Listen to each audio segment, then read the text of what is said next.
යාළුවත් එක්ක බයික් එකේ යද්දී ඒක වෙනුවෙන් මට මැරෙන්න උනක් පුළුවන් කියලා 40ට ආපු එක 80ට විතර ඈ තත්ති භයානකයි.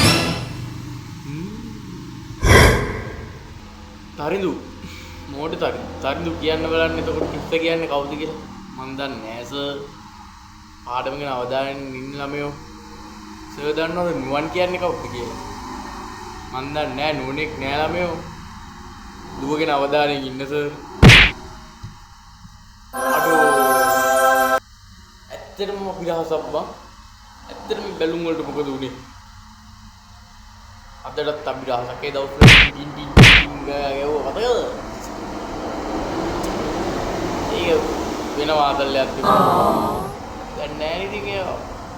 පිච්ච දෙයක් නෑ බැලුම් වලට. හැරි පොටර් ලියන්න අදහස ආවේ ප්‍රමාද වූ දුම්රියක වාඩි සිටියේදී.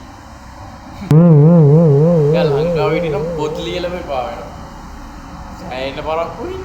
ඉස්සරහ පරක්කුවක් තියෙන්නේ. පැයක් දෙකක් යද්දී සිගරට් පෙට්ටිය සිගරට් දෙකක් විතරක් තියනවා දැක්කා. අප්පානකයි. ඒ බං කැන්ඩි ඇදිලට මෙච්චර මඩ ගහන්නේ. මොකද්ද ඔබලර කරපු වැරද්ද? පෝස්ට් එක පරණ කෙල්ලෙක්ගේ කොල්ලෙක්ගේ හොරයක් මාට්ටුවට කියයි යමු. බලමු. ඌ පොලිසියේ වැඩ කරේ එතකොට.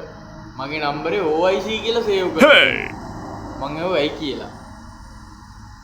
ඔයත් මගේ හොරාල්ලන්ට ඒ වගේනේ කිව්වා.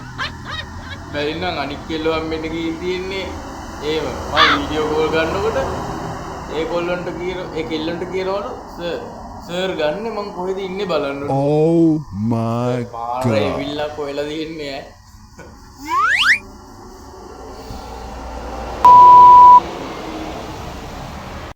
බලන්න ආවේ ලිපියක්වත් එව්වේ නැති නිසායි